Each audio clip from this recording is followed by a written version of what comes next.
Hola, bienvenidos. Este es el canal de Charla y Cacao. Mi nombre es Marco Antonio Maldonado Márquez y hoy voy a presentar el continente asiático, la cual la llamé la Ruta de los Guerreros Olvidados.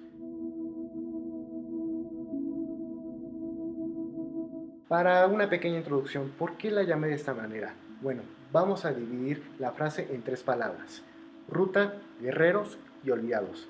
Primero me gustaría decir ruta. Ruta nos referimos a la gran ruta de la seda, esta ruta que conectaba gran parte de Asia en términos comerciales. ¿Qué es lo que se comercializaba? Lo principal que se comercializaba era medicinas, animales exóticos, especias y no podemos olvidar, la seda. Esta gran ruta fue establecida por la dinastía Han, un imperio chino muy poderoso y próspero que la estableció en el 56 a.C. En los años posteriores se fue desmembrando poco a poco, ya no estaba funcionando por el descubrimiento de nuevas rutas, como el descubrimiento de América, entre otros más. Y bueno, esto fue casi el final de la Edad Media. Nos vamos con la segunda palabra, guerreros. ¿A qué nos referimos con guerreros? Nos referimos a los guerreros que forjaron grandes imperios. Por ejemplo, los guerreros de la dinastía Han, los samuráis, los emiratos musulmanes, los guerreros de la India, entre otros más. Y olvidados. Olvidados es que desafortunadamente no se estudia la historia de Asia como se estudia la historia de Europa o incluso de la misma Estados Unidos. Muy mal. ¿Por qué? Porque Asia es un continente sumamente importante que nos ha brindado muchas cosas a la humanidad. Por ejemplo, ahí surgieron las primeras civilizaciones. No podemos olvidar la ciudad-estado de los sumerios, que estaban en la actual Mesopotamia, la civilización Harappa en la India o la primera dinastía china gobernante, la dinastía Xia. No podemos olvidar que la otra parte muy importante de Asia son las religiones.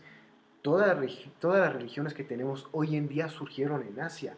Por ejemplo, el cristianismo que nació en Judea que estaba bajo dominación romana, la tierra de Canaán, la tierra de los hebreos, donde nació el judaísmo, y también entre otras religiones más, por ejemplo, el cristianismo ortodoxo que impera hoy en la actualidad en Rusia.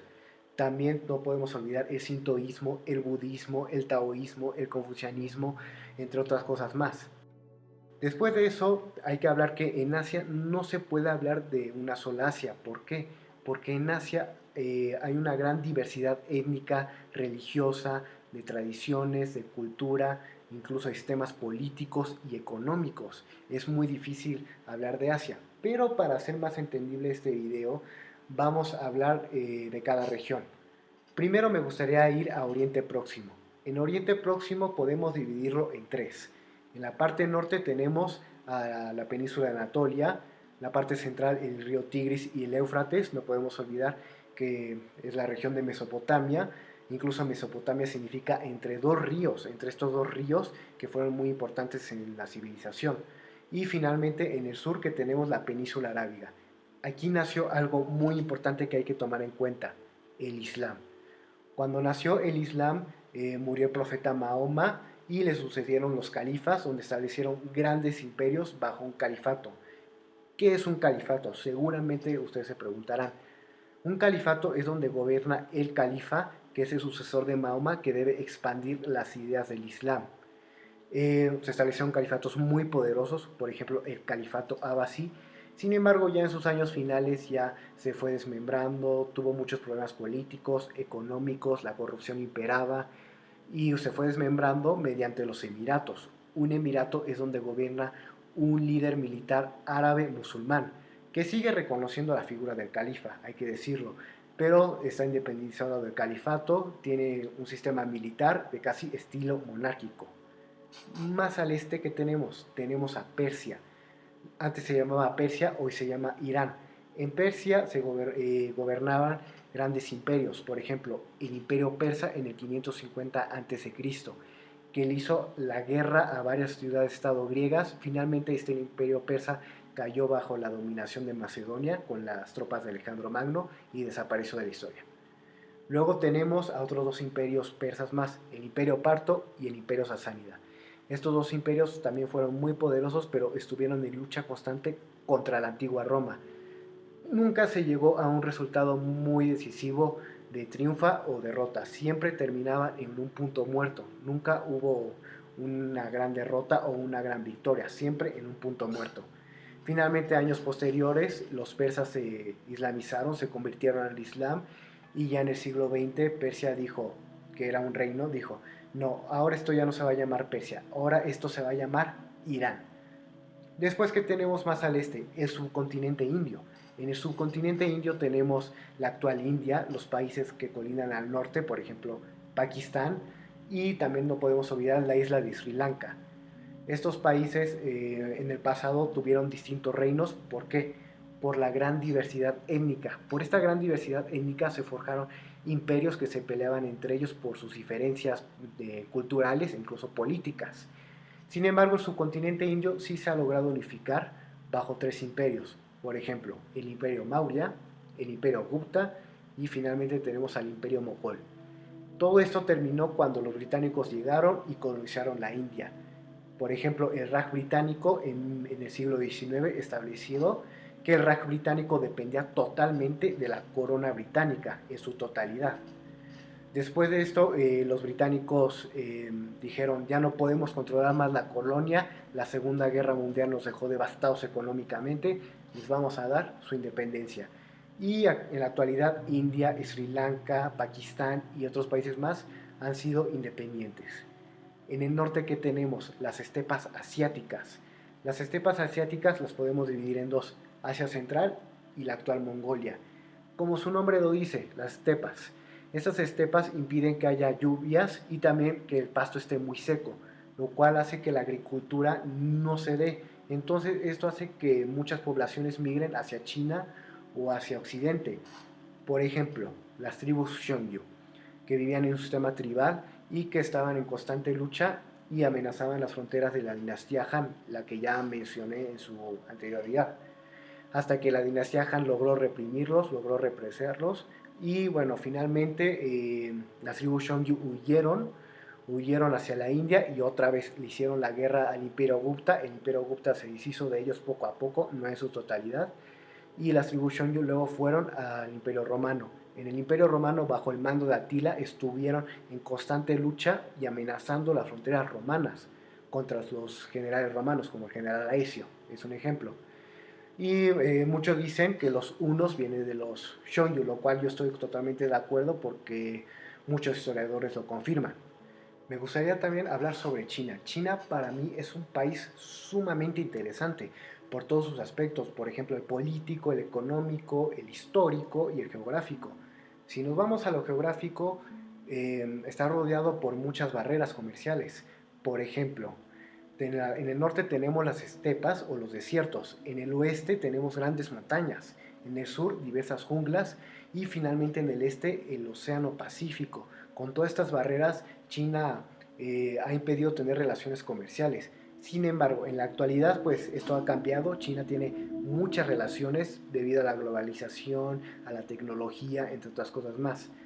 Si hablamos en la antigüedad, hubo varios estados que combatieron entre sí. Nunca se logró una unificación en China durante casi toda la antigüedad, hasta que llegó una dinastía, la dinastía Qin. Bajo el mando de Shi Huangdi logró combatir todos los estados y logró la unificación de toda China. Con toda esa China unificada, varias dinastías copiaron la misma idea, copiaron la idea de unificar toda China. Por ejemplo, la dinastía Han, la dinastía Tang, la Song, la Ming, la Yuan, entre otras dinastías más. Este sistema imperial y dinástico duró hasta 1911, con la famosa Revolución China, donde prometía grandes cambios, un cambio capitalista. Sin embargo, la Revolución China pues resultó casi un fracaso. La república no podía sostener los problemas económicos, los políticos, y además no podemos contar también tenemos que contar con la invasión japonesa. Finalmente, todo eso terminó con la Revolución China de 1949, que era comunista, bajo el mando de Mao Zedong. Finalmente se estableció la República Popular China, la China que conocemos hoy en día, aunque bueno, no es comunista porque ha seguido un sistema capitalista mediante la globalización, las exportaciones, entre otras cosas más. Al este, ¿qué tenemos? Tenemos a Japón, que lamentablemente Japón ha vivido por varios tifones, temblores, inundaciones, pero han seguido adelante. Además de que Japón, no hay que olvidar que no solamente es una sola isla, son varias islas. Principalmente la isla principal es la isla Honshu, donde se encuentra la actual Tokio. La historia de Japón se me hace muy interesante porque hubo muchos señores feudales que se peleaban entre sí. Debido a esta inseguridad política e inseguridad económica, estos señores feudales tuvieron que reclutar a hombres para proteger sus tierras.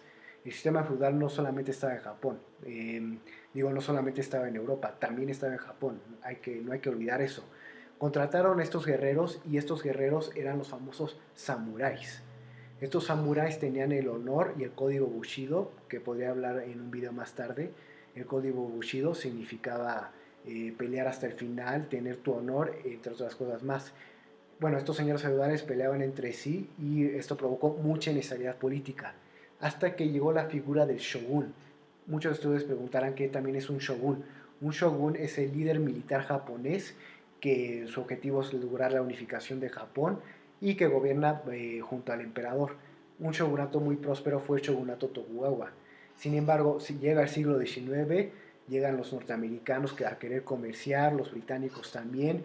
Finalmente el shogunato no se puede sostener bajo toda esta influencia extranjera hasta que el emperador Meiji dice, no, ahora ya no va a haber shogun, ahora el único que va a gobernar aquí va a ser el emperador. Todos se unieron bajo el emperador, se hicieron del shogun y con el emperador Meiji se modernizó Japón. Llegó la industria, llegaron los ferrocarriles, llegaron nuevos armamentos, entre otras cosas más.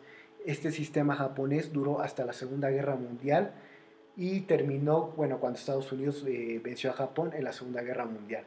Pero Japón ha seguido adelante gracias a la tecnología, a su innovación, a su código estricto, entre otras cosas más.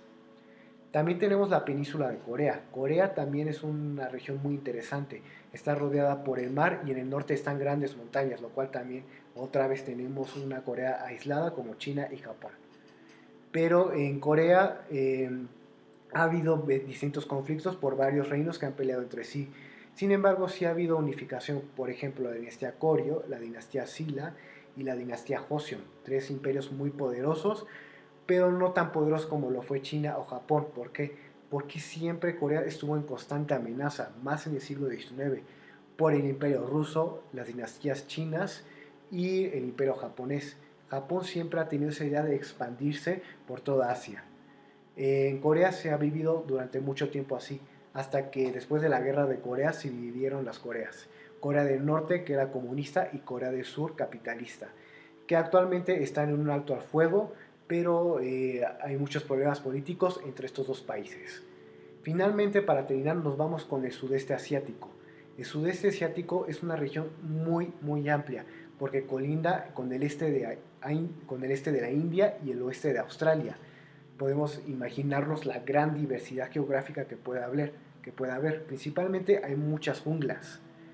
Y, por ejemplo, tenemos la península de Indochina, la península de Malaca, las islas de Indonesia y las islas Filipinas.